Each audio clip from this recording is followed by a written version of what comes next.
Good afternoon, Dr. Waltz. My name is Cliff, and for my capstone project this year, I wanted to study the effects of extracurricular science activities on 5th grade classroom learning, as you can tell from the slide. One of the things that got me interested in this idea was a few years ago, I was lucky enough to be a chaperone for my wife's class as they embarked on the O'Neill Sea Odyssey, which is a local Santa Cruz nonprofit that allows children to get on a catamaran, basically, go out into the ocean, study how to take measurements from the water, how to navigate, how to put up a sail. And the thing that struck me initially was, for many of these students, it was the first time they'd ever been on a boat. And I grew up in an area where we were on a boat every day. For 3 of the students on that particular day, it was the first time they'd ever seen the ocean. And I was just blown away by this. And these students in particular, all the students overall, just had this amazing connection to the learning experience. It was a new environment, no doubt. It was outside the classroom, but it got them really, really jazzed. They were enthralled, all the aspects of what it was that they were doing.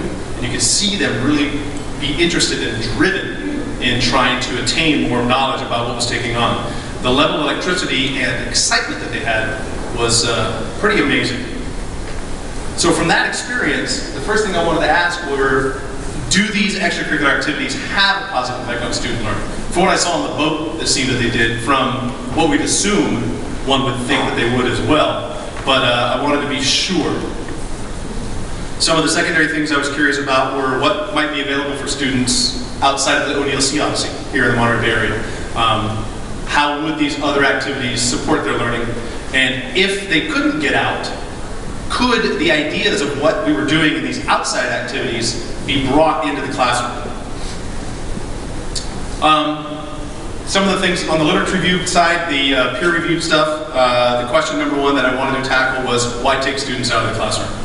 And the 3 major reasons were ecological relationships, opportunity for interpersonal growth, and their physical skills. The advantages of allowing them to participate in an experiential learning environment rather than the standard empty vessel type of teaching that we've seen for so many years. This approach strengthens their ecological relationships and creates a connectivity. They're not just taking things in, they're seeing them in their wholeness. They're actually involved physically, emotionally, and interpersonally with their peers in the learning process. They're connected.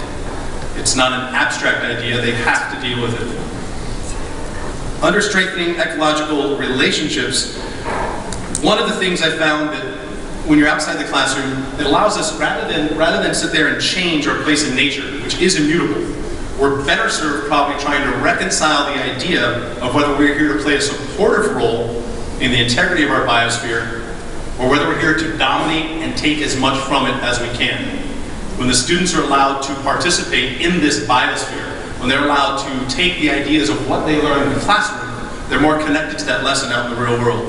I mean, the idea of trying to find out where we are in our world and in our education, that's core to environmental education.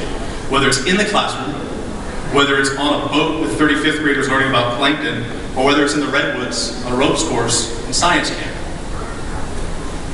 The thing that was most interesting to me during the research was this idea of interpersonal growth. The social advantages of allowing students to interact outside the classroom are manifest in their activities therein.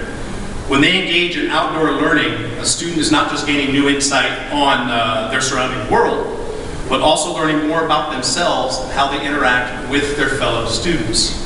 As we move on further, I'll go over some of the things that the students repeated on this aspect of interpersonal growth. It was really, really interesting. And the development of physical skills. When we think about physical skills, we think very quickly about running, push-ups, pull-ups, presidential physical fitness. But the physical skills that the students pick up over the course of being outside goes beyond just what you see here, like being on a ropes course. That's on one end of the spectrum. For many students, for many of us, they've never done anything like this. So they're learning about safety equipment. They're learning about overcoming their own personal fears. They're learning about how to work with one another in getting through these courses. But on the physical side, besides the things like hiking or canoeing or even rock climbing, they're also introduced to smaller ideas of how to use binoculars. You take kids out to the slough and you want to show them how to look at birds, and they spend a half hour fumbling with this tool, they're not going to enjoy the experience, and it's a negative.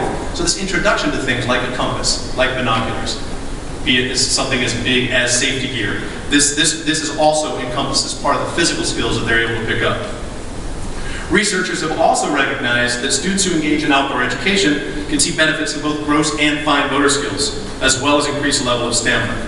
These things are pretty much what we would expect, but we find them not only in the hiking and in the climbing and the things that we think of traditional physical exertion, but also in the crafting of tools and shelters, engaging in those kind of motor skills that allow them to do that. The primary methods I used for the research was the peer-reviewed literature review. I also interviewed teachers and did a student survey with a class of, I got a feedback from 20 students who had just returned from science camp here in the Santa Cruz Mountains.